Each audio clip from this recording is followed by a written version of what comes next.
Hey what's up les potes, c'est Verdix, on se retrouve aujourd'hui pour une toute nouvelle vidéo, où je vais vous apprendre comment créer une clé USB bootable vers par exemple un OS en live CD ou un OS qu'on doit installer. Donc ça peut être bien utile quand on a par exemple envie de restaurer son ordinateur ou encore qu'on a envie de tester une version de Linux.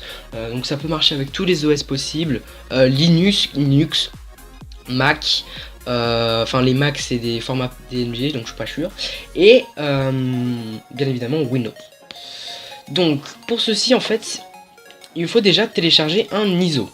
Alors un ISO, donc par exemple là je vais prendre aujourd'hui l'exemple de Kali Linux, mais vous pouvez faire ça avec Ubuntu ou encore avec Zorin OS ou alors avec tous les systèmes d'exploitation que vous voulez. Il faut quand même que le format que vous téléchargez soit en ISO, sinon ça ne marche pas.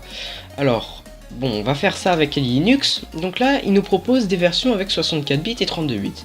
Surtout, faites pas le con et prenez pas la 64 bits comme ça parce que bon, vous savez pas quelle est votre architecture du PC. Pour savoir, il faut aller dans panneau de configuration, ensuite aller dans système et sécurité, système, et là par la suite vous allez trouver système d'exploitation de 32 bits. Donc moi j'ai un processeur 60x64, mais comme j'ai 2 Go de RAM, je préfère pas prendre le risque de prendre un 64.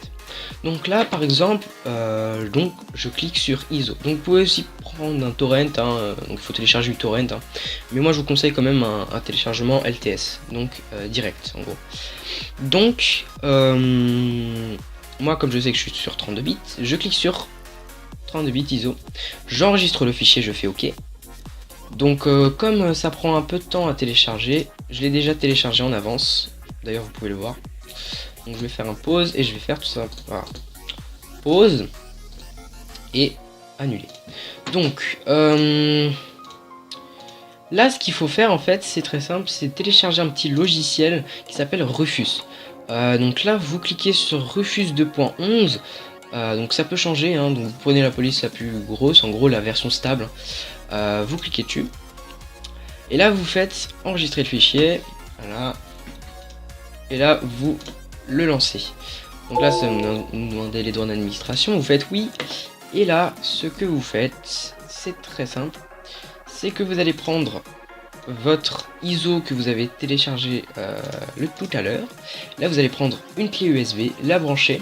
Alors pour la clé USB il faut qu'elle soit vide, ou alors vous déplacez les fichiers sur votre ordinateur ou sur un autre périphérique de stockage pour qu'ensuite vous les récupériez, parce que quand même c'est un peu bête de perdre tous les fichiers. Donc moi j'avais déjà mis Linux, enfin Kali Linux, mais comme je vais le faire avec vous, voilà. Donc alors pour ceci, donc run Debian, c'est simple. Vous laissez tout ça comme c'est, par exemple, mais ici il faut que tout simplement vous sélectionnez une image ISO, et là vous allez donc chercher l'image ISO. Donc là vous allez c'est dans les téléchargements que je les ai, les images ISO. Donc moi j'ai tout ça quand même, donc c'est un peu beaucoup. Donc on va chercher Kali Linux 2016.2, donc i386 qui correspond à mon architecture. Donc là je vais faire un ouvrir. Donc voilà, là il analyse un peu l'ISO, et là vous allez donc cliquer sur démarrer. Donc là ils vont vous prévenir que bien évidemment vous choisissez oui.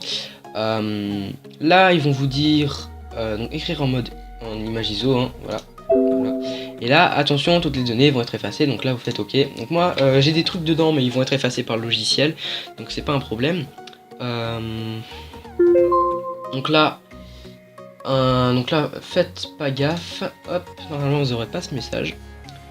Donc là il est en train de clignoter à fond, bien évidemment ma clé USB, et moi je vous retrouve à la fin du chargement.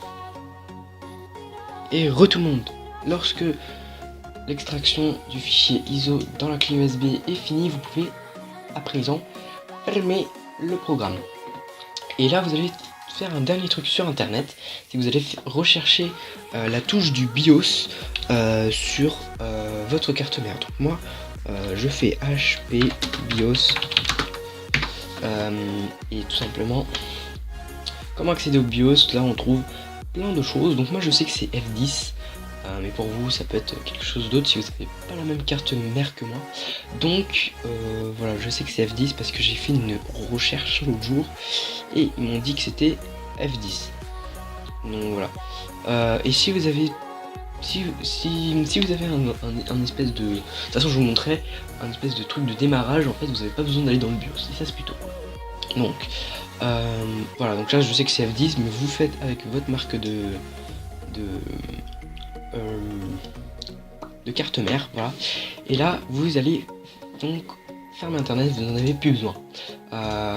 Et là c'est bon, vous avez fini, vous avez votre clé USB, et maintenant nous allons passer donc à la pratique. Voilà. Donc à tout de suite. Heureux. Donc là ce qu'on va faire, c'est tout simplement qu'on va redémarrer l'ordinateur. Voilà. Donc désolé par la qualité vidéo, elle est pas exceptionnelle, je suis avec mon téléphone, j'ai pas de caméra. Désolé. Donc là on va tout simplement redémarrer l'ordinateur.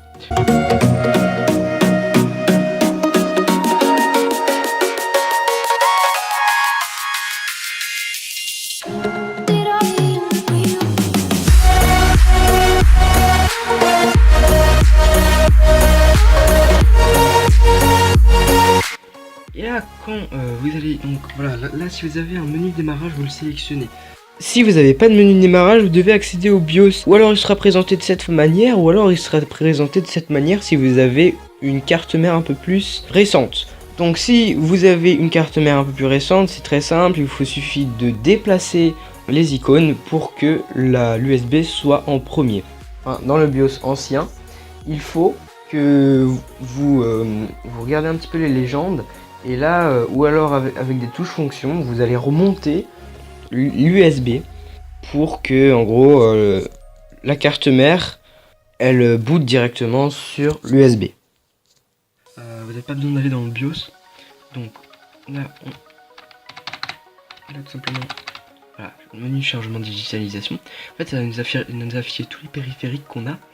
Donc là, le groupe disque dur, donc c'est les groupes de stockage. Donc là, il y a mon disque dur général. Oh, bon, vous voyez ma main. Mon disque dur qui boot sur Windows 8.1. Et il y a aussi l'USB. Donc là, c'est ce qu'on va sélectionner. Donc, attention, ça va faire un petit bruit. Voilà. Ça, ce bruit, c'est surtout dans Kali Linux. Voilà. Et voilà, vous avez créé une clé USB bootable.